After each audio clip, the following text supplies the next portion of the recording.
Hello everyone, welcome to BS tuition classes. आप सभी को बीएस ट्यूशन क्लासेस में स्वागत करता हूं। आज ये देखिए एक करेंगे। देखिए ये 4 चैप्टर है। The portrait of a lady, landscape of the soul, the ailing planet, the green movement's role, my impression of Assam का 1 और 2 मार्क का जितने सारे क्वेश्चंस हो सकते हैं, जो 2013 से 2023 तक जितने सारे क्वेश्चन एग्ज़ाम में पूछे जा चुके हैं और उसके साथ साथ एक्स्ट्रा क्वेश्चन बैंक के जितने सारे क्वेश्चन हैं वो आपके सामने लाया हो। तो लास्ट तक वीडियो को देखना। वीडियो थोड़ा सा बड़ा होने वाला है, लेकिन ये ऑल इन वन वीडियो होगा। ठीक है, एक ही वीडियो में पूरा 4 चैप्टर आपका मिल जाएगा, तो एग्ज़ाम के लिए टेंशन ही नहीं होगा। एग्ज़ाम के एक दिन पहले वीडियो डाल रहा हूँ ताकि ये वीडियो सिर्फ 1 घंटा का, आधा घंटा का वीडियो देखने के साथ साथ पूरा कॉन्सेप्ट क्लियर हो जाएगा, क्वेश्चन आंसर खत्म हो जाएगा आपका। ठीक है, तो शुरू करने से पहले मैं चाहूँगा कि आप लोग बीएस ट्यूशन क्लासेस को सब्सक्राइब करें, वीडियो को लाइक करें, अच्छा कमेंट करें, दोस्तों के साथ शेयर करें। और ये वाला पीडीएफ आपको मिलेगा हमारे Telegram group BS tuition classes में। ठीक है, तो चलो। तो the portrait of a lady का जो क्वेश्चन है ये देखिए। Mention 3 reasons how the author's grandmother spent her days after he grew up. तो ग्रैंडमदर अपना समय कैसे व्यतीत करते थे, ये देखिए। She spent her time at the spinning wheel. तो ये रहा हमारा आंसर। स्पाइनिंग व्हील में अपना समय व्यतीत करते थे। While spinning she recited her prayer. वो प्रार्थना भी करते थे जब स्पाइनिंग करते रहते थे तब। उसके बाद she relaxed for a while in the afternoon to feed the sparrows. और स्पैरोस को खाना खिलाते थे। तो ये 3 बातें हैं जो टाइम स्पेंड करते थे। ठीक है, उसके बाद क्वेश्चन नंबर 2 पे देखिए। Why was it hard for the author to believe that his grandmother was once young and pretty? तो आपको समझ में आ गया होगा क्वेश्चन की ऑथर को हार्ड क्यों लगा कि जो ग्रैंडमदर थी एक समय में यंग थी और प्रिटी थी। विश्वास नहीं कर पा रहे थे, क्यों? आंसर देखिए। It was hard for the author to believe that his grand mother was once young and pretty because, क्योंकि ये हमारा आंसर यहाँ से। ठीक है, she had been old and wrinkle for the 20 years that he had known her. कब से जानते हैं ग्रैंड मदर को? देखिए, ऑथर का उम्र 20 साल हो चुका है। ठीक है, मतलब 20 सालों से ग्रैंड मदर को देख रहा है कि उनके चेहरे पे रिंकल है, एकदम ओल्ड है। उनके इसी वजह से विश्वास ही नहीं हो रहा है, क्योंकि एक समय में उनका जो ग्रैंड मदर थी वो ब्यूटीफुल थी। इसीलिए विश्वास नहीं हो रहा है, क्योंकि 20 सालों से एक ही चेहरा देख रहा है ना, इस वजह से। नेक्स्ट क्वेश्चन की तरफ बढ़ते हैं। Question number 3, how does Khushwant Singh describe his grand mother. तो खुशवंत सिंह अपने ग्रैंड मदर को कैसे डिस्क्राइब करते हैं, देखिए। Khushwant Singh grandmother has been portrayed as a short statured. देखिए यहाँ पर शॉर्ट कहा गया है, फैट कहा गया है, स्लाइटली बैंड लेडी करके कहा गया है। हर फेस वॉज रिंकल्ड, उनके फेस में रिंकल जो जिसकी उम्र हो जाता है ना, चेहरे पर क्रिस क्रॉस दाग जैसे हो जाता है, रिंकल पड़ जाते हैं, उसको कहा गया है। तो नेक्स्ट क्वेश्चन करते हैं हम। अच्छा, और भी है, देखो। She was always dressed in A spotless white. देखिए ये वाइट होगा, वाइट क्लोथ, सफ़ेद कपड़े पहनते थे। She was a deeply religious lady करके भी कहा गया है। Her lips were always moving in silent and continuous prayer. हमेशा प्रेयर करती रहती थी। She went to temple and read scriptures. वो टेम्पल में जाया करती थी और स्क्रिप्चर्स पढ़ा करती थी। तो इतना सारा है। Next question number 4, explain. ये जो लाइन है इसको एक्सप्लेन करने के लिए बोल रहा है कि old, so terribly old that she could not have grown up. ये हैव होगा, ठीक है, could not have grown up. ऐसा कहा गया कि जो ये लाइन में क्या एक्सप्लेन कर रहा है, देखिए मैं यहाँ पर एक्सप्लेन करता हूँ। Khushwant Singh the narrator says that his grand mother was terribly old. Khushwant Singh क्या कहते हैं, जो उनका ग्रैंड मदर थी वो एकदम ओल्ड, भयानक बूढ़ी हो चुकी थी।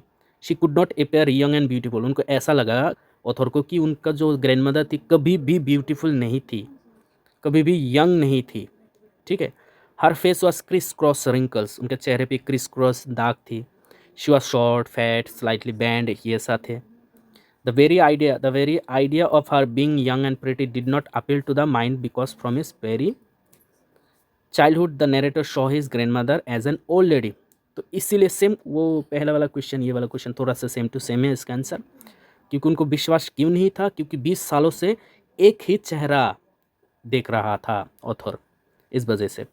ठीक है, नेक्स्ट बढ़ते हैं। हाउ, देखिए, how could the grand mother B beautiful without being pretty. तो यहाँ पर क्वेश्चन ये दिया गया है कि how could the grand mother B beautiful, grand mother beautiful कैसे हो सकती है विदाउट बीइंग प्रिटी। देखिए प्रिटी और ब्यूटीफुल एक ही चीज़ है, वो ऐसा मतलब वो ब्यूटीफुल नहीं है फिर भी ब्यूटीफुल है, ऐसा क्यों कहा गया है। देखिए यहाँ पर चेहरे का बात नहीं किया जा रहा है, यहाँ पर मन का बात किया जा रहा है। देखिए आपका जो मम्मी है या फिर ग्रैंड मदर है, आपके लिए वो ब्यूटीफुल है कि नहीं। हो सकता है कि चेहरे पे उनका जो चेहरा है वो ब्यूटीफुल ना हो, ना सही, प्रिटी ना सही, पर आप तो उनको ब्यूटीफुल मानते हो कि नहीं। आपको जो मानना है उन वो ब्यूटीफुल है उसके बारे में बात कर रहा है ये, ठीक है। मेरा ग्रैंड मदर है, मेरा ग्रैंड मदर का चेहरा रिंकल पड़ चुकी है, फिर भी मेरे लिए वो ब्यूटीफुल है, ठीक है। तो उसका बात कर रहा है यहाँ पर। देखो पढ़ते हैं इसका answer. The author's grand mother could never have been pretty but she was always beautiful. देखा कहा गया सेम चीज़। On white cloth she looked like winter landscape in the mountain. ऐसे करके भी कंपेयर किया गया है, जो ठंड के मौसम में माउंटेन वाइट वाइट दिखाई देते हैं ना, तो वाइट क्लोथ पहन के ग्रैंड मदर भी सेम दिखाई पड़ते हैं। She was an expanse of pure white serenity breathing peace and contentment. तो ये कहा गया है कि उस कपड़े में एकदम शांति जैसा प्रतीत होता है, ठीक है, प्योर प्रतीत होता है ग्रैंड मदर को देख के। Next question 6, how did the sparrows react to the death of the author's grand mother. ये बहुत बार आ चुका है कॉमन, शायद इस बार भी आ जाए, ठीक है। तो स्पैरोस ने कैसे रिएक्ट किया ग्रैंड मदर के मरने के बाद। When the author's grand mother ले डेथ, जब मरा पड़ा था, थाउजेंड्स ऑफ स्पैरोस कैम, हज़ारों स्पैरो आए थे, साइलेंटली वहाँ पर बैठे थे इन द कोर्टयार्ड, बरामदा। They did not cheer up, कुछ हल्ला नहीं मचाया पक्षियों ने। They paid their last homage, last श्रद्धांजलि दिया ओल्ड लेडी को। They even took no notice of the bread crumbs thrown to them, उनके तरफ जो ब्रेड क्रम्स, जो खाना फेंका गया था, किसने फेंका था, वो ऑथर के मम्मी ने, उन्होंने नोटिस नहीं किया, स्पैरो ने खाना को नोटिस किया ही नहीं। They flew away quietly the moment the grandmother's corpse was carried off, जब उनके डेड बॉडी को लेकर चला जा रहा था लोग, तब स्पैरोस ने भी, स्पैरोस ने क्या किया, वहाँ से साइलेंटली उड़ के चला गया, ठीक है। ये रिएक्शन था स्पैरोस का।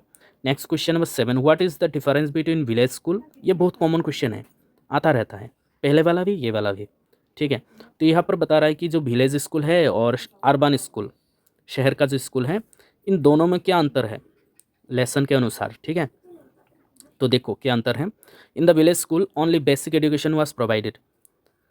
देखिए मैं सबसे पहले बता देता हूँ कि आंसर सेम टू सेम हो सकता है दूसरों से, कोई भी वेबसाइट में आप जाए तो आंसर तो सेम टू सेम ही होगा ना, लिखने का तरीका थोड़ा सा अलग हो सकता है, और मैं यहाँ पर आपको एक्सप्लेन करके समझा रहा हूँ, ठीक है। तो वो अच्छे से ध्यान से सुनिए ताकि आप एग्ज़ाम में अच्छे तरह से बना के लिख सके, ठीक है। आपको अगर बनाना आता है अच्छे तरह से लिख सके। तो देखो, in the village school only basic education was provided. Village school में सिर्फ बेसिक एजुकेशन ही दिया जाता था। The peoples were taught alphabets and arithmetic. बच्चों को क्या सिखाया जाता था, अल्फ़ाबेट सिखाया जाता था, एरिथमेटिक सिखाया जाता था, जो नॉर्मल मैथ्स होते हैं, प्लस माइनस ये सब। It was confined to the teaching of God and scriptures. जो विलेज एजुकेशन था, विलेज स्कूल एजुकेशन था, वो कहाँ तक सीमाबद्ध था, teaching of gods and scriptures. वहाँ पर स्क्रिप्चर्स पढ़ाया जाता था, गॉड के ऊपर पढ़ाया जाता था, यही तक सीमाबद्ध था, ठीक है, बाउंड्री था। But the city school education was different. City school का एजुकेशन थोड़ा सा अलग था। The schools gave education on the subjects such as, का क्या क्या पढ़ाया जाता था, English, science, music etcetera. The city school were not confined to the teaching of God and scriptures. मतलब सिटी स्कूल का जो पढ़ाने का तरीका था वो कहाँ तक सीमाबद्ध नहीं था, सिर्फ गॉड और स्क्रिप्चर्स तक सीमाबद्ध नहीं था, और भी बहुत कुछ पढ़ाया जाता था। गॉड एंड स्क्रिप्चर्स के बारे में पढ़ाया नहीं जाता था इस वहाँ पर, ठीक है, याद रखिएगा। Next question, mention 3 reasons why the author's grandmother was disturb when he started going to city school. जब सिटी स्कूल में पढ़ने के लिए जाया करता था तब ग्रैंडमदर डिस्टर्ब हो गए थे।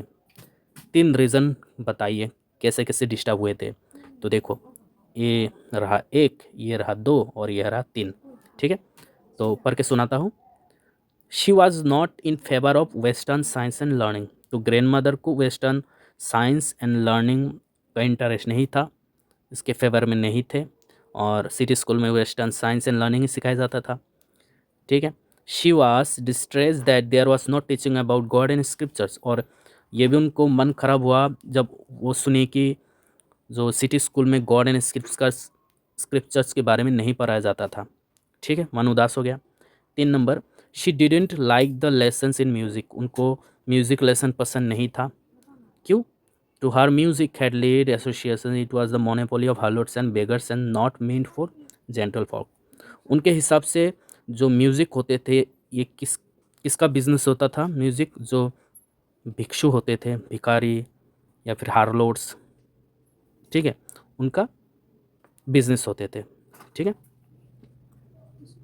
नेक्स्ट क्वेश्चन करते हैं। जो हार्लोट्स हैं इसका मीनिंग प्रोस्टिट्यूट्स होते हैं, ठीक है। देखिए next, how did the grandfather appear in the portrait? तो ग्रैंडफादर के बारे में बता रहा है कि ग्रैंडफादर का एक पिक्चर था, उस पिक्चर में ग्रैंडफादर कैसे दिखाई देते थे उसके बारे में आपको यहाँ पर बताना है according to the book, okay, लिखना है। As appeared in the portrait the author's grandfather wore a big turban, क्या पहने हुए थे? बिग टर्बन, पगड़ी पहने हुए थे। लूज फिटिंग क्लोथ पहने हुए थे। इस लॉन्ग वाइट बेयर, लंबे लंबे दाढ़ी थे। उसके बाद cover the best part of the chest, मतलब इतने लंबे थे कि चेस्ट को कवर कर रहे थे। And he looked at least 100 years old, और कैसे दिखाई दे रहे थे? ऐसा लग रहा था कि 100 साल से ज़्यादा हो चुका है, ठीक है। Question number 10, mention the old way in which the grand mother behaved just before she died. तो यहाँ पर ओल्ड नहीं होगा, always. Mention the all way in which the grand mother behaved just before she died, मरने से पहले जो grand mother ने बिहेव किए थे, ठीक है, उसको बताना है क्या क्या किए थे उन्होंने। थोड़ा सा अलग ढंग दिखाई दिया था, जैसे कि आंसर में देखिए, before her death the grand mother refuse to talk to anyone, मरने से पहले उन्होंने मना कर दी थी कि किसी से बातचीत नहीं करेगा। The previous day she forgot to pray, वो तो भूल चुकी थी प्रे करना। While she was singing homecoming of the warriors and beating the drum continuously, homecoming of warrior मतलब उनके नाती कुरबान सिंह आने वाले थे, जिसके वजह से प्रे कर रहे थे, गाना गा रहे थे, ड्रम बजा रहे थे, जिसके वजह से वो प्रे करना भूल गई थी, ठीक है।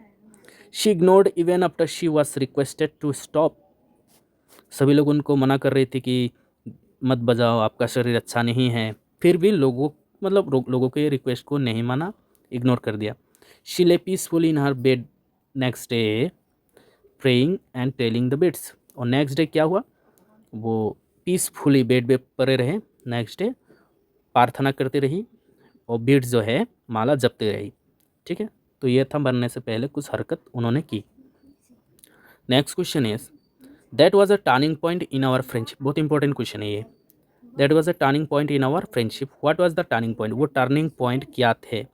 तो ये इंपॉर्टेंट है, देखिए टर्निंग पॉइंट क्या थे। The turning point in the relationship came when, कब आए turning point? When they had to shift to the city, जब वो लोग सिटी में शिफ्ट करने वाले थे तब टर्निंग पॉइंट आया, विलेज से सिटी में शिफ्ट हो गए, ठीक है। Live with the narrator's parents, narrator के पेरेंट्स के साथ रहना पड़ रहा था, ठीक है, सिटी में।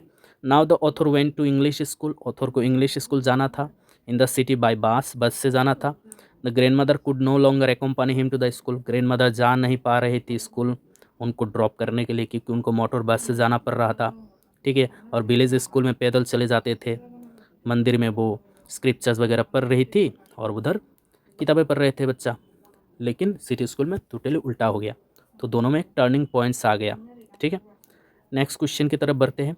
What are the different ways in which we come to know that the author's grand mother was a deeply religious person, author की ग्रैंड मदर जो डीपली रिलीजियस पर्सन थी, किस बातों से पता चलता है? अगर 2 मार्क का आया तो 2-3 लाइन लिख दो, मैं यहाँ पर 5 से, ठीक है, से टोटल 6 यहाँ पर लाइन लिखा है, देखिए। She visited the temple every morning and read scripture, हमेशा मंदिर में जाती थी और स्क्रिप्चर्स पढ़ते थे, 1 नंबर हो गया। At home she continuously recited her inaudible prayer and kept telling the beads of the rosary, घर में हमेशा इनऑडिबल मतलब चुपचाप अपने मन में प्रेयर करती रहती थी और बीट जो माला है वो जपती रहती थी, ये हो गया 2। उसके बाद 3 नंबर पे देखिए, she would repeat her prayer in A sing song manner while getting the author ready for school hoping that he would learn by heart, okay. तो देखिए मतलब वो सिंग सॉन्ग मैनर में प्रार्थना करती रहती थी, कीर्तन करते रहते थे, ताकि जो ऑथर है वो सुन के उनको याद हो जाए, ठीक है, लर्न इट बाय हार्ट, ताकि ऑथर को याद हो जाए वो प्रार्थना कीर्तन, ठीक। 4 number, she didn't like English school, उनको इंग्लिश स्कूल पसंद नहीं थे। ये रिलीजियस कैसे हुआ देखिए, there was no teaching of God and scripture, क्योंकि इंग्लिश स्कूल में गॉड एंड स्क्रिप्चर्स के बारे में नहीं पढ़ाया जाता था, इस वजह से उनको बुरा लगता था इंग्लिश स्कूल। 5 नंबर है, when while spinning at her spinning wheel she would recite prayers, जब स्पाइनिंग व्हील में वो स्पाइनिंग करते रहते थे तब भी वो प्रार्थना क्या करती थी, ठीक है।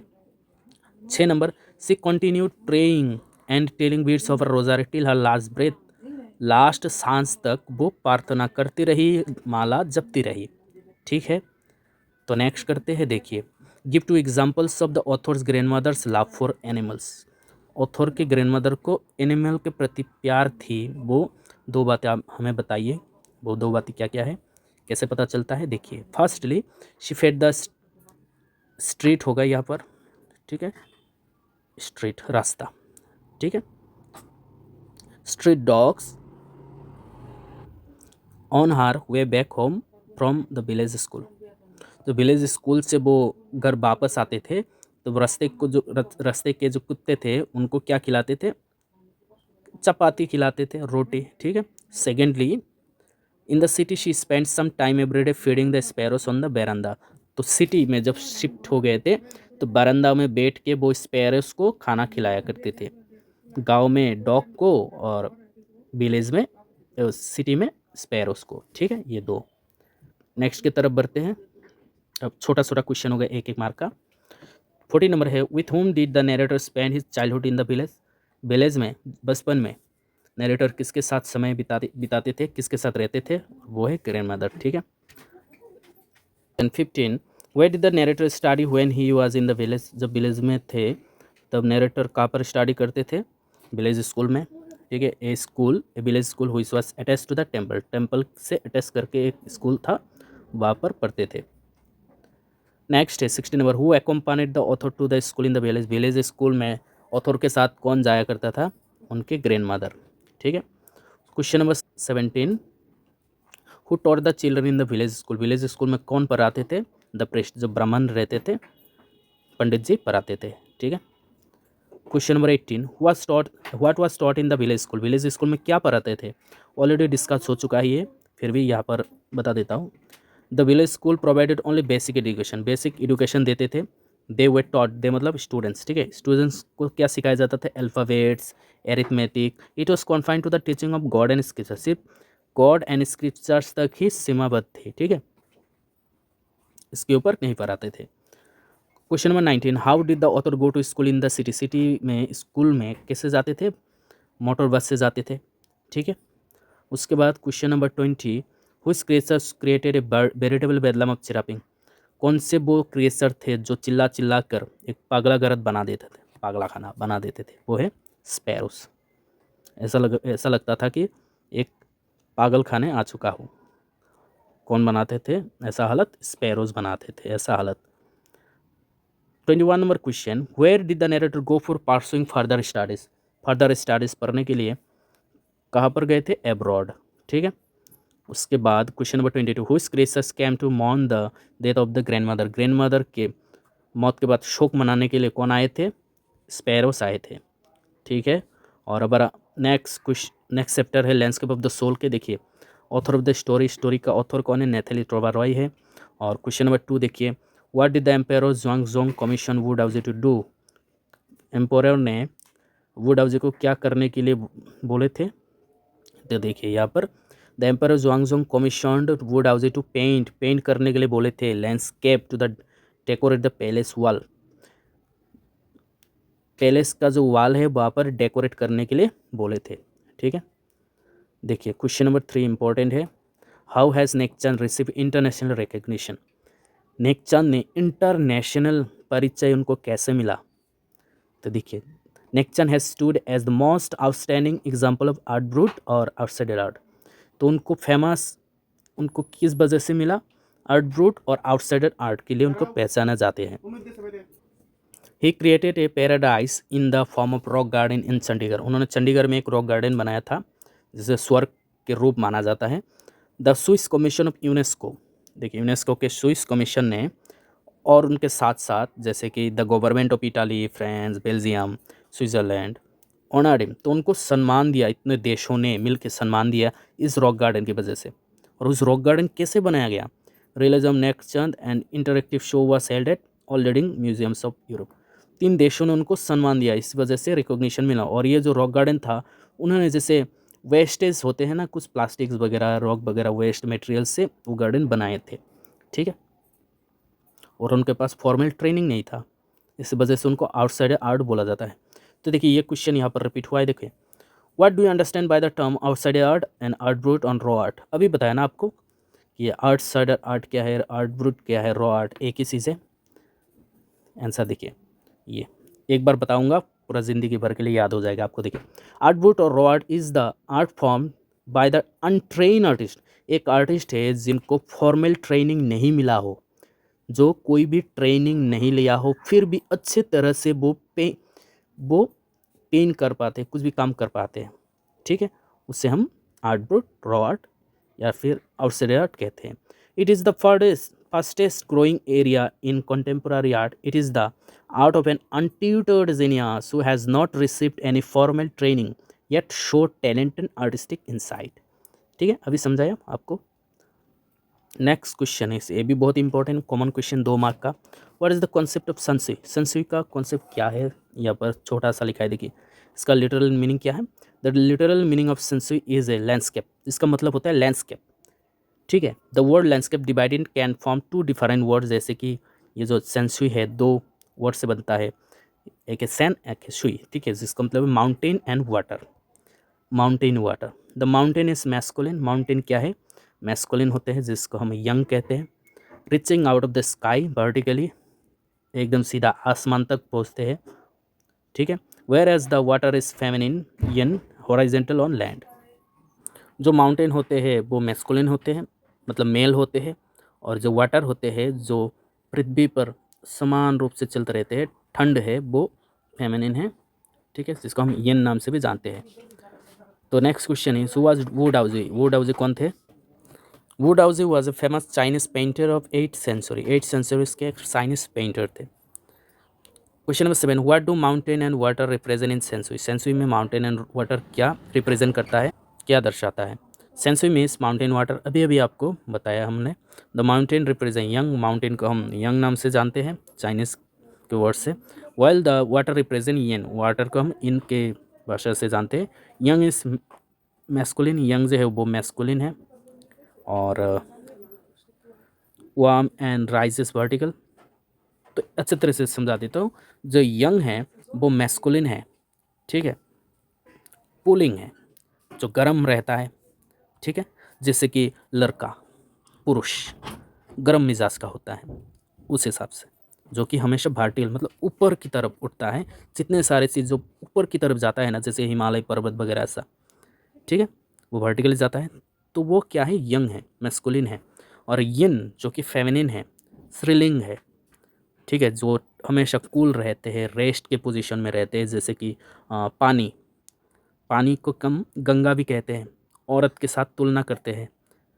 धरती को हम माता के रूप से बोलते हैं, जो रेस्ट के पोजीशन अर्थ में रहते हैं, ठीक है। सूर्य को जो ऊपर की दिशा पर जाता है उसको हम क्या बोलते हैं, सूर्य माता नहीं बोलते, ठीक है, सूर्य देव बोलते हैं, मतलब लड़का, ठीक है। पानी जो धरती में बहते रहते हैं, ठीक है, हॉरिजॉन्टल पोजीशन में, जिसको हम माता कहते हैं, ठीक है, तो उस हिसाब से याद रखिएगा। Next question, what did Wu Daozi paint for the emperor. Emperor के लिए क्या पेंट किए थे? वो सेम क्वेश्चन थोड़ा सा रिपीट हो गया। Wu Daozi painted a beautiful landscape for the emperor Xuanzong to decorate the palace wall. यहाँ पर देखिए, who was the untutored genius who created a paradise. वो कौन थे अनट्यूटर्ड जीनियस जो एक पैराडाइज बनाए थे? And what is the nature of his contribution to art. Art के ऊपर क्या कंट्रीब्यूशन, योगदान क्या थे उनका, वो कौन थे? जी बिल्कुल, वो नेक चांद थे।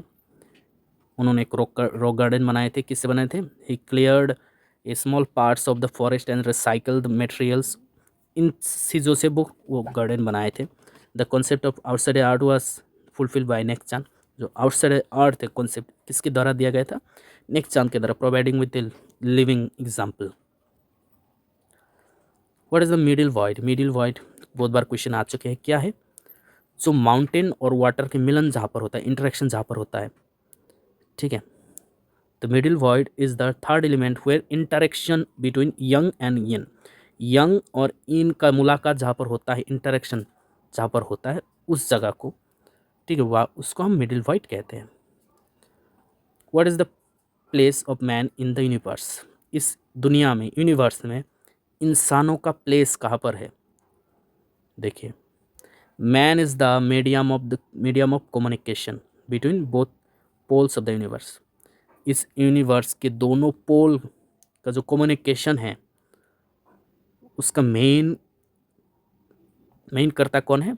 वो इंसान है। इंसान की वजह से, मैन की वजह से ही ये दुनिया चल रहा है, ऐसा कह रहा है। Is actually the I of the landscape, ठीक है। इंसान को सबसे बड़ा बताया गया है, मैन को स्पेशली। हुआस जीन डुबाफेट कौन थे? Jean Dubuffet was a French painter. Question आते हैं 1 मार्क का। देखिए, ये इंपॉर्टेंट क्वेश्चन है, मैंने 2 मार्क का यहाँ पर एक्सप्लेन करके बताया है, 5 मार्क के भी आ जाता है। Contrast the Chinese view of art with European view. Chinese view and European view of art के बारे में यहाँ पर छोटा करके एक्सप्लेन किया है। देखिए, Chinese view of art are radically different from European concept, दोनों एकदम अलग अलग है। A classical Chinese landscape does not focus on realism, एकदम रियल चीज़ों के ऊपर फोकस नहीं करते हैं Chinese landscape. It is the actual view of that a Chinese painter would paint. देखिए, it is not the actual view, एक original actual view Chinese paint में दिखाई नहीं देते हैं, ठीक है। On the other hand western painting is figurative, western painting जो है वो फिगरेटिव होते हैं। यूरोपियन पेंटर्स फोकस ऑन एकदम रियल चीज़ को दिखाते हैं, यूरोपियन पेंटिंग और द एक्चुअल लैंडस्केप, ठीक है। दोनों में अंतर समझिएगा, आराम से लिख पाएंगे आप लोग। अभी शॉर्ट 1 मार्क का क्वेश्चन अभी समझेंगे हम लोग। Name the black Smith. तो इस चैप्टर में एक ब्लैक स्मिथ के बारे में बताया गया है, जो कि who fail in love with the painters daughter, painter के डॉटर से प्यार में गिर गए थे, वो है क्विंटन मैथ्सिस, ठीक है। Question number 15, where did Quentin sneak, कहाँ पर छुपे थे क्विंटन स्नेक? पेंटर के स्टूडियो में छिप गए थे। Question number 16, what did Quentin paint on the panel? Quentin ने क्या पैनल में क्या पेंटिंग किए थे? एक फ्लाई पेंटिंग किए थे, ठीक है, एक मच्छर जैसा fly. Question number 17, who mooted the concept of art brute? Art brute का जो कॉन्सेप्ट है ये किसने दिए थे? वो था जीन डुबाफेट ने दिए थे, ठीक है। Question number 18, who is held as India's biggest contributor to outsider art? India के बिगेस्ट कंट्रीब्यूटर कौन थे जो आउटसाइडर आर्ट को एक्सप्लेन किए थे? वो थे Nek Chand. Question number 19, how did the emperor react when he saw Wu Daozi's painting? Wu Daozi की पेंटिंग देखने के बाद उसका रिएक्शन कैसा था एम्पायर का, राजा जी का? The empire was stunned with his creation, देखने के बाद एकदम सरप्राइज हो गए थे। देखिए, what did Wu Daozi say to the emperor? Wu Daozi emperor को क्या कहा था? ये कहा था, Wu Daozi said this painting is not completed yet, ये पेंटिंग जो है अभी तक ख़त्म नहीं हुआ है, प्लीज़ कम बैक टुमारो, कल आइए and I will show you the finish work, तब आपको मैं पूरा काम दिखाऊंगा।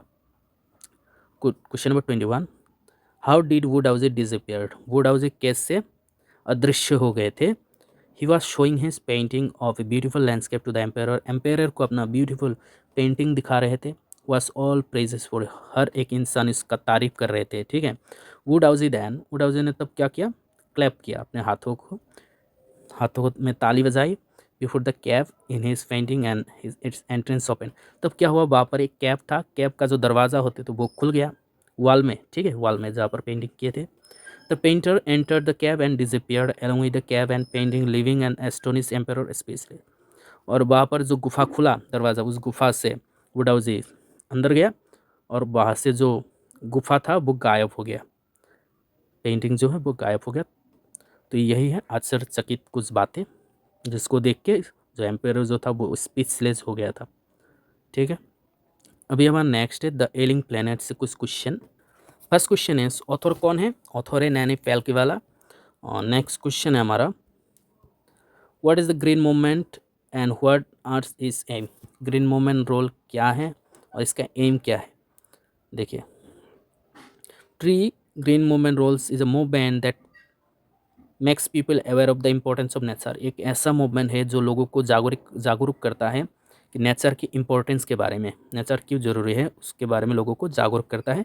It generates consciousness among mankind to stop for the degradation of nature. लोगों को ये बताता है, लोगों के अंदर जागरूकता लाते हैं कि हमें पेड़ पौधे को काटना नहीं चाहिए, ठीक है, ऐसा कर। And its resources this movement was started nearly 25 years ago when this essay was written.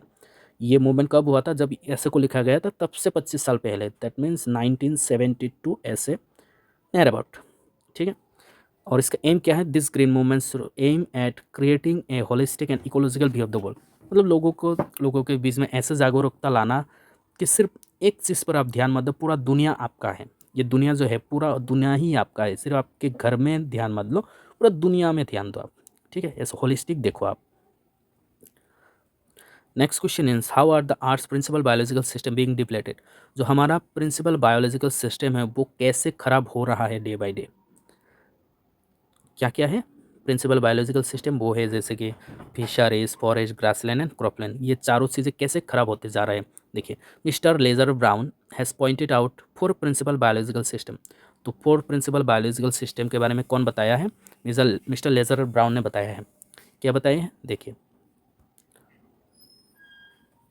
This systems which are the basic of global economic system are being depleted. ये जो सिस्टम है, ये चार चीज़ें जो है जो हमारा इकोनॉमिक को स्ट्रॉन्ग बनाते हैं, जो धीरे धीरे खराब होते जा रहे हैं। एक देश को जो मजबूत बनाता है ये चार चीज़ें ही है जो डे बाई डे खराब होते जा रहे हैं। Due to man's increasing demands day by day this systems are reaching an unsustainable level.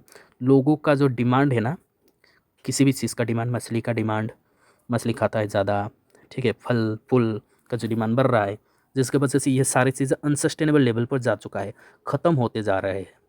Fisheries are being ruined, जो फिशरीज है वो बर्बाद होते जा रहे हैं। Forest are being clear, forest को क्लियर करते रहते हैं day by day. And grassland and cropland are being converted into desert. जो ग्रासलैंड है, क्रॉपलैंड से वो किस पे कन्वर्ट हो चुके हैं, डिजर्ट पे, ठीक है, कन्वर्ट हो चुके हैं। देखिए छोटा छोटा क्वेश्चन है। Question number 4 what are the earth's principal biological system, वो क्या क्या है अभी बताया आपको। Fisheries, forest, grassland and croplands याद रखिएगा। देखिए question number 5 when and where was the world's first nationwide green party form. कब फॉर्म हुआ था, 1972 अभी बताया आपको, और न्यूजीलैंड में फॉर्म हुआ था फर्स्ट ग्रीन पार्टी। क्वेश्चन देखिए what do you understand by the concept of sustainable development.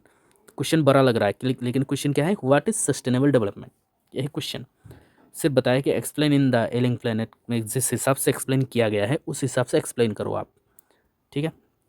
देखिए बड़ा करके मैंने एक्सप्लेन किया है, लेकिन आप इतना सा लिख सकते हो। मैं यहाँ पर देखिए इतना सा अगर लिखोगे, ये है सस्टेनेबल डेवलपमेंट का आंसर। सिंपल अगर आ गया व्हाट इज सस्टेनेबल डेवलपमेंट, बस इतना सा लिखो आप, ठीक है। Development that meets the needs of the present without harming the needs of the future generation is called sustainable development. मतलब ऐसे डेवलपमेंट जो आपको वर्तमान के जो ज़रूरतें हैं उसको पूरा करे, लेकिन फ्यूचर जनरेशन को बिना हार्म पहुँचाए। फ्यूचर जनरेशन जो आ रहे हैं उसको भी वो चीज़ें मिले, ज़रूरत मिले, और आपका भी जो ज़रूरत है वो पूर्ण हो, उसे हम कहते हैं सस्टेनेबल डेवलपमेंट, ठीक है। और इस चैप्टर के अनुसार we have to keep balance, हमें बैलेंस रखना है प्रिंसिपल बायोलॉजिकल सिस्टम में। जैसे art should be use judicially, fisheries, forest, grasslands और croplands should be used in such a manner that this can be use by the future generation. ये सारी चीज़ें हमें इस तरह से यूज़ करना है ताकि फ्यूचर में भी रहे, फ्यूचर जनरेशन इनको भी यूज़ कर सके। If the man go on depleting the natural resources without sustainable development it will lead serious consequences. ऐसा बात है कि अगर हमने इसको डिप्लेशन करते गए, ख़राब करते गए, तो इसका जो फ्यूचर है वो परेशानी में आ जाएंगे, ऐसे बता रहा है, ठीक है। Next question number 7 how is man is the most dangerous animal in the world. इंसान जो है इस दुनिया का सबसे डेंजरस एनिमल है, ऐसा क्यों। हाँ, बिल्कुल सही बात है, क्योंकि इंसानों ने ही ये दुनिया देखिए ख़त्म करने के तादार पर है। ठीक है। Man has been the most dangerous animal that ever lived on this world. सबसे डेंजरस एनिमल मैन है, इंसान। He has ruined fisheries, converted grassland and croplands into barren lands। इंसान ही हैं जो फिशरीज को ख़त्म किए, ग्रासलैंड क्रॉपलैंड्स को डिजर्ट में कन्वर्ट कर दिया है, डिप्लेटेड फॉरेस्ट को ख़त्म कर दिया है। Due to their increasing demand day by day these biological systems are reaching an unsustainable level. इंसानों का जो लालच है वो बढ़ चुका है। ठीक है, लालच बढ़ चुका है, ग्रीडी हो चुके हैं, जिसके वजह से ये जो बायोलॉजिकल सिस्टम है ये अनसस्टेनेबल लेवल तक पहुंच चुका है। ठीक है, इस वजह से डेंजरस एनिमल का कह रहा है author. Question number 8, what does the notice the world most dangerous animal. ये जो नोटिस है ये लगाया गया है कहाँ पर, एक जू है लुसाका जाम्बिया में। ठीक है, ये नोटिस बोर्ड क्या सिग्निफाई करता है, क्या दर्शाता है, क्या बताता है। Eight A cage in zoo at Lusaka Zambia there is a hanged notice with writing. क्या लिखा है उसमें, उसमें लिखा है वर्ल्ड्स मोस्ट डेंजरस एनिमल, ये लिखा है। Surprisingly there is no animal in sight, लेकिन उसके अंदर कोई भी एनिमल नहीं है उस गुफा के अंदर। गुफा के बाहर एक नोटिस बोर्ड है कि इसके अंदर सबसे डेंजरस एनिमल है, लेकिन वहाँ पर कुछ एनिमल है ही नहीं एक्सेप्ट मिरर। वहाँ पर सिर्फ एक मिरर है जहाँ पर आपको खुद अपना चेहरा देख सकते हैं, जिसका मतलब यह है कि हम ही इस दुनिया का सबसे डेंजरस एनिमल है जिस दुनिया को ख़त्म किए जा रहे हैं। Where we see ourself the notice is very significant. ये जो नोटिस है बहुत इंपॉर्टेंट है। Its points out an accusing finger at man. इंसानों की तरफ उंगली दिखाता है। Man is the most dangerous animal in the world. जिन्होंने क्या किया है, इस दुनिया के जो हर एक चीज़ है डिप्लेटेड, डिग्रेडेड, पोल्यूटेड कर चुके हैं, रिसोर्स को ख़त्म कर दिया है, इस दुनिया को ख़त्म कर दिया है इंसानों ने। Question number 9, what is the cause of the collapse of fisheries. Fisheries जो ख़त्म हो चुके हैं इसका कारण क्या क्या है। Our world is a protein consuming world. ये जो हमारा दुनिया है ना, ज़्यादातर लोगों को प्रोटीन चाहिए होता है एनर्जी के लिए। People are consuming more and more protein for health. अपना हेल्थ अच्छा बनाने के लिए फिश खाते रहते हैं, है ना। Fish is an important source of protein. So in a protein hungry world overfishing is common everyday. Overfishing तो एकदम कॉमन बन चुका है। Overfishing has resulted as a collapse of fisheries, जिसके वजह से जो फिशरीज है वो कोलेप्स हो चुका है, बर्बाद हो चुके हैं, हो रहा है अभी भी। Question number 10, why does the author ever that the growth of world population is one of the strongest factors distorting the future of human society। देखिए, ऑथर ने ऐसा क्यों कहा कि जो वर्ल्ड पॉपुलेशन जो ग्रोथ हो रहा है वही मेन फैक्टर है, ह्यूमन सोसाइटी को बर्बाद किए जा रहे हैं वर्ल्ड पॉपुलेशन। ठीक है, ऐसा क्यों, देखिए। The author avers that population explosion will pose a great danger to the development of in future. ये बता रहा है कि ऑथर की जो पॉपुलेशन जो बढ़ रहा है धीरे धीरे, जो हमारे देश के लिए, वर्ल्ड के लिए एक डेंजर है, जो फ्यूचर में जो डेवलपमेंट होगा वो ख़त्म कर देगा। No progress is possible until and unless population control is given topmost priority. अगर पॉपुलेशन कंट्रोल हम अगर नहीं करते हैं तो कोई भी प्रोग्रेस नहीं होगा, देश नहीं बढ़ेगा। There is no alternative to family planning. मतलब कि परिवार नियोजन का कोई विकल्प ही नहीं, प्लानिंग ही नहीं है। देखिए next question number 11, the question is not the survival of the people but of the planet, explain. मतलब इंसानों के बसने के बारे में नहीं है क्वेश्चन, क्वेश्चन है इस प्लेनेट के बारे में। ठीक है, तो इसको एक्सप्लेन करना है। ये बता रहा है कि there is no doubt that earth is an declining health. इसमें कोई डाउट ही नहीं है कि ये जो अर्थ है इसका हेल्थ ख़राब होते जा रहे हैं। Man has depleted the natural resources of the अर्थ। इंसानों ने इस अर्थ का, पृथ्वी का जो रिसोर्सेज है वो ख़त्म कर दिया है, ख़राब कर दिया, ड्यू टू हिज ग्रीड, लालच के कारण। The principal biological system of the earth are being destroyed. इस दुनिया का जो प्रिंसिपल बायोलॉजिकल सिस्टम है उसको बर्बाद कर दिया है इंसानों ने। Overfishing has cause the collapse of fisheries. Overfishing की वजह से फिशरीज बर्बाद हो चुके हैं। Grassland and croplands are converted into desert. Grassland cropland desert बन चुका है। Forest are being ruin, forest भी बर्बाद हो चुके हैं। Clearly the productivity has badly affected by causing the survival of the earth is danger. ठीक है, जिसकी वजह से ये जो अर्थ है एकदम डेंजरस पोजीशन में आ चुका है। Question number 12, how is population explosion perpetuating poverty. मतलब ये बता रहा है कि जनसंख्या विस्फोट किस प्रकार गरीबों को बढ़ा रहा है, गरीबी बढ़ा रहा है। जनसंख्या जितना बढ़ेगा, पॉपुलेशन जितना बढ़ेगा, उतना पॉवर्टी गरीबी बढ़ेगा ना। तो कैसे, देखिए, the growth of population is one of the strongest factors for distorting the future of the human society. जितना पॉपुलेशन होगा, जितना इंसान जन्म लेगा, ह्यूमन सोसाइटी उतना ही बदतर से भी बदतर हो जाएगा। No progress is possible until the unless population control is given the topmost priority. कोई भी प्रोग्रेस नहीं होगा, कोई भी उन्नति नहीं होगा अगर ज़्यादा से ज़्यादा पॉपुलेशन होता गया तो। More people doesn't mean more workers. इंसान समझते हैं कि जितना लोग जन्म लेंगे उतना इनकम करने वाला होगा, लेकिन ये गलत है। बट पीपल विदाउट एम्प्लॉयमेंट, लेकिन जितना जन्म होगा उतना अनएम्प्लॉयमेंट होंगे। ठीक है।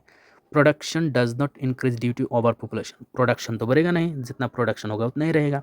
पॉपुलेशन अगर बढ़ता चला गया तो प्रोडक्शन उतना ही अगर रह गया तो एक गैप आ जाएगा, इम्पेयर्ड हो जाएगा। Sometimes production is not enough to feed the mouth of several people. इतना सारा खाना ही नहीं है कि हर एक इंसान के पेट भर सके। Thus we can see population explosion prepare to eating poverty. जिस वजह से हम देख पा रहे हैं जो गरीबी बढ़ रहा है जनसंख्या के बढ़ने से। देखिए अभी कुछ छोटा छोटा क्वेश्चन देखेंगे। Question number 13, what concept was popularized by the world commission on environment development in the year 1987। 1987 में एक world commission of environment development ने एक कॉन्सेप्ट दिया है, वो कॉन्सेप्ट है sustainable development. Where do we find the a cage where there is a notice inside reads the world's most dangerous animal. एक notice लगाया हुआ है, वो कहाँ पर है? In the zoo eight लोसाका। लोसाका के एक जू में है। Question number 15, which animal is considered the world's most dangerous animal. कौन से एनिमल के बारे में बता रहा है कि जो इस दुनिया का सबसे डेंजरस एनिमल है? वो है इंसान, man. Question number 16, name the distinguish Indian personality who was a member of the famous brand commission. एक इंडियन पर्सनैलिटी है जो ब्रांड कमीशन के एक मेंबर है, वो है Mister L K Jha. Question number 17, where did Mister Lester R Brown point about the earth principal biological system. देखिए Mister Lester R Brown ने अर्थ प्रिंसिपल बायोलॉजिकल सिस्टम के बारे में बताया है। कहाँ पर बताया है? कौन सी किताब में? किताब का नाम है द ग्लोबल इकोनॉमिक प्रोस्पेक्ट। ठीक है। Who said that the tropical forest is the power house of evolution. ये जो बात है पावर हाउस ऑफ इवोल्यूशन के बारे में किसने बताया है? डॉक्टर मेयर्स ने बताया है। ठीक है, doctor Myers. Question number 19, what does article 48A of the Indian constitution stand for. Article 48A क्या कहते हैं? देखिए article 48A lays down the directive principle for protection and improvement and of environment. तो ये तो बता रहा है कि जो एनवायरनमेंट के प्रोटेक्शन और इम्प्रूवमेंट के बारे में बताता है आर्टिकल 48A। सेफगार्ड, कैसे फॉरेस्ट को सेव करना है, कौन करेगा, वाइल्ड लाइफ को कौन प्रोटेक्ट करेगा। इट एज हम ऐसे किताब में ऐसा करके दिया हुआ है। देखिए the state shall endeavour to protect and improve the environment and to safeguard the forest and wildlife of the country. एक देश में जो स्टेट होते हैं, हर एक स्टेट अपना अपना स्टेट का जो एनवायरनमेंट है उसको प्रोटेक्ट करने का जो रेस्पॉन्सिबल होते हैं वो स्टेट होते हैं, उनको ध्यान में रखना है। ठीक है। Question number 20, what was introduced by Copernicus. Copernicus ने क्या इंट्रोड्यूस किया था? आपको पता ही है कि सूरज के चारों तरफ प्लेनेट घूमते रहते हैं। ठीक है, इंट्रोड्यूस किया था कोपरनिकस ने। देखिए Nicholas Copernicus was a Polish astronomer who put forth the theory that the sun is the rest near the center of the universe and that the earth, spinning on its axis once daily, revolves annually around the sun. ठीक है, मतलब सूरज के एक चक्कर एक साल लगाते हैं और खुद अपने एक्सिस में एक दिन घूमते हैं, ये बताया है। अभी हमारा last chapter that is my impression of Assam. सबसे पहले छोटा छोटा क्वेश्चन करते हैं। देखिए question number 1, who wrote the prospice. किसने लिखा है? ये वेरियर एल्विन ने, डॉक्टर वेरियर एल्विन। उसके बाद question number 2, who was Verrier Elwin. Verrier Elwin कौन है? आपकी किताब में लिखा है कि doctor Verrier Elwin was an eminent British author थे, एक एंथ्रोपोलॉजिस्ट है, who made the north east is second home. North east को अपना सेकेंड होम बताया है। Question number 3, what is a great and precious thing according to Verrier Elwin. Verrier Elwin के अनुसार great and precious thing किसको बताया गया है? वो है हॉस्पिटलिटी एंड फ्रेंडलीनेस। ठीक है, इंसानों के अंदर जो अतिथि अप्यायन है, फ्रेंडलीनेस है, उसके बारे में बताया है। Name the wild life sanctuaries of Assam visited by the author. एक वाइल्ड लाइफ सेंचुरी के नाम बताओ जो आसाम में विजिट किए थे ऑथर ने। वो है Kaziranga national park. Question number 5, where did the author spend lot of time in Africa, Africa में कहाँ पर सबसे ज़्यादा समय उन्होंने बिताया है, वो है फेमस गेम सेंचुरीज में उन्होंने बिताया है। ठीक है, ईस्ट अफ्रीका के फेमस गेम सेंचुरीज में। Question number 6, name the 4-footed wild animal which says the author while he was in Africa's famous game sanctuary. देखो, ऑथर जब अफ्रीका के फेमस गेम सेंचुरी में गए थे, वहाँ पर किन जानवर ने उनको चेस किया था, पीछा किया था, वो था हिपोपोटेमस, मैटरनल हिपोपोटेमस। ठीक है। Question number 7, where can one see the treasure of Assam tribes. Treasure of Assam tribe कहाँ पर लोग देख सकते हैं, बोथ थे ऑक्सफोर्ड और कैम्ब्रिज म्यूजियम में। ठीक है। Question number 8, name the music that the school boy generally prefer at mentioned by the author. और ऑथर ने मेंशन किया है कि आजकल के जो बच्चे हैं, स्कूल बॉय हैं, उनको कौन सा म्यूज़िक पसंद है, जैज़ म्यूज़िक पसंद है। ठीक है। Question number 9, who make splendid decorations on their houses. अपने अपने घर में कौन डेकोरेशन अच्छे तरह से करते, वो है थंगखुल्स ऑफ मणिपुर। मणिपुर के ट्राइब है थंगखुल्स, वो करते थे। ठीक है, डेकोरेशन अपने अपने घरों में। Question number 10, name the ethnic tribe who make magnificent village gate. एक ट्राइब के नाम बताओ जो विलेज गेट को अच्छे तरह से बनाते थे, वो थे अंगामीज। उसके बाद देखिए, name the eminent personality. Personality के नाम बताओ हु सेड, जिन्होंने ये बातें कही थी कि maidens of lovely Assam weave poems on their handlooms. ये बातें कहा था M.K. गांधी ने। Question number 12, the writer has some car ornaments. Who are the makers of such car ornaments. जो राइटर है उनके पास क्या था, कार ऑर्नामेंट्स था। ये कार ऑर्नामेंट्स किन्होंने बनाया था, काबुल्स एंड कासास ने। ठीक है। व्हाट इज द सोलर टोपी। क्वेश्चन बहुत बार आ चुका है ये क्वेश्चन, 1 मार्क का। सोलर टोपी क्या है, ए टाइप ऑफ हेड गियर, एक हेड गियर है, इज ए कॉल्ड सोलर टोपी, जो सर पे माथे पे पहनते हैं, एक टोपी, जैसे कि आर्मी पहनते हैं ना टोपी, वैसे टाइप का। It was long ago abandon by the European in India. जब यूरोपियन इंडिया में आए थे तब पहनते थे ये। ठीक है। Name the famous critic mention in the prospects my impression of Assam. एक क्रिटिक का नाम मेंशन है चैप्टर में। क्रिटिक का नाम क्या है, मिस्टर रेमन मोर्टिमर। ठीक है, क्वेश्चन भी आ सकता है, who was mister Raymond Mortimer. Question number 15, what does Verrier Elwin have to say to the hill people of Assam. Hill people of Assam को क्या कहना है वेरियर एल्विन को। देखिए, वेरियर एल्विन हैज सेड, ये सेड होगा। ठीक है, said, Verrier Elwin has said to the hill people of Assam that they should not be ashamed of their old culture. वो उनके जो ओल्ड कल्चर है उस पर आप शर्मिंदा ना करो, शर्मिंदा ना हो। ठीक है, शर्म मत करो अपने ओल्ड कल्चर के ऊपर। It is a novel and beautiful thing, so it should not be thrown away. इसको फेंको मत, भूल मत जाओ। He says to them that in Europe people threw away the old culture too much. Now they are realizing it and trying to recover it. जो Europe के जो लोग हैं वो अपने कल्चर को छोड़ रहे थे, अभी पछता रहे हैं कि कैसे इसको रिकवर करें। ठीक है, तो शर्मिंदा ना हो अपने कल्चर के ऊपर, बहुत अच्छा कल्चर है हमारा। Question number 16, how do East Africans and Indians differ in their attitude to animals. East Africa के लोग और इंडियन के लोग अपने अपने एनिमल के प्रति कैसे एटीट्यूड दिखाते हैं। देखो, in east Africa there is a tradition. East Africa में एक ट्रेडिशन है कि एवरीबडी शुड कोऑपरेट, हर एक इंसान कोऑपरेट करेगा, हेल्प करेगा to make the century successful. ठीक है, a lot of money spend to centuries. बहुत सारे पैसे इस सेंचुरी में खर्च करते हैं। ठीक है, उद्यान में खर्च करते हैं। No one would dream of poaching. कोई भी सपना नहीं देखता कि शिकार करो। ठीक है, एनिमल्स को मारो। कहाँ पर, ईस्ट अफ्रीका में।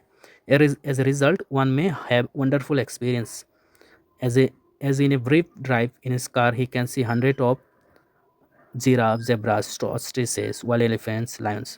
कोई भी इंसान अगर छोटा सा ड्राइव करना चाहता है गाड़ी में तो ये सारी चीज़ें दिख सकता है ईस्ट अफ्रीका में। For them man are not their enemies. For them मतलब एनिमल्स के लिए जो इंसान होते हैं वो उनका दुश्मन नहीं होता है, दे आर देयर फ्रेंड्स। इंसान उनके दोस्त होते हैं। ठीक है, writer says that the same thing is not seen in India. ये सारी चीज़ें आप इंडिया में नहीं देख सकते। The animals are not safe in India, not safe in Assam. Animals Assam में सेफ नहीं है। Unlike those animals in Kenya they do not appear so readily here. जैसे केनिया में, अफ्रीका में एक जगह है केनिया, केनिया में एनिमल्स रास्ते से घूम सकते हैं आराम से, कोई भी इंसान उसको नहीं मारते हैं। लेकिन आसाम में या फिर इंडिया में एनिमल्स रास्ते से घूम नहीं सकते आसानी से, मार देगा कोई भी। The public in Assam are also not so much conscious about the future of animals. तो डायरेक्ट कहा गया कि आसाम के जो इंसान हैं वो कॉन्शियस नहीं है, सीरियस नहीं है एनिमल्स के प्रति। ठीक है। Question number 17, what did Elwin notice about our attitude towards wild animals. ठीक है, एल्विन क्या नोटिस करते हैं हमारे जो एटीट्यूड है एनिमल्स के प्रति। देखिए, Elwin notice that we do not have a friendly attitude towards animal. हमारा जो एटीट्यूड है वो फ्रेंडली नहीं है एनिमल्स के प्रति, unlike the people of east Africa. East Africa का जो इतना अच्छा व्यवहार करते हैं एनिमल्स के प्रति, उतना अच्छा नहीं है हमारा। Question 18, why did the author Verrier Elwin say that he was an unconventional visitor. ऐसा क्यों कहा कि वेरियर एल्विन एक अनकन्वेंशनल विजिटर है, ऐसा क्यों?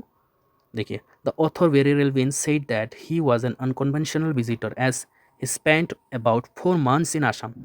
वो 4 महीना ही आसाम में रहे थे, फिर भी कंटिन्यूसली नहीं, बीच में आए बीच में चले गए, 15 दिन रुके चले गए, ऐसा करके कच्चे के 4 महीना रुका। एंड नोस एवरीथिंग अबाउट, लेकिन वो आसाम के बारे में हर एक चीज़ जानता है ऐसे थोड़ा थोड़ा समय रह के। Where as even after 30 years in stay in India he knows very less about the country. लेकिन पूरे इंडिया में वो कम से कम 25 से 30 साल रहने के बाद भी इंडिया के बारे में कुछ भी नहीं पता उनको, तो इस वजह से उनको अनकन्वेंशनल ट्रेवलर कहा जाता है। ठीक है। देखिए, question number 19, what was it that excited the narrator after his arrival in Assam. Assam आने के बाद वो सबसे ज़्यादा एक्साइटेड किसके लिए हुए? देखिए, one thing which excited the narrator just after his arrival in Assam was his visit to Kaziranga. Kaziranga आने के बाद सबसे ज़्यादा एक्साइटेड हो गए थे वो। He joyously remembers that in Kaziranga of Assam he manage to see dozen of rhinos. Kaziranga आने के साथ साथ उनको डोजन ऑफ राइनोस दिखाई दिया। Some of them were irritable and they try to avoid them. और कुछ तो इरिटेबल थे, ठीक है, उनको अवॉइड भी कर रहे थे। देखो, question number 20, why did the writer actually come to Assam. Assam में क्यों आए थे वेरियर एल्विन? क्वेश्चन आते हैं। The writer says that he actually came to Assam to see and study the art of the hill people.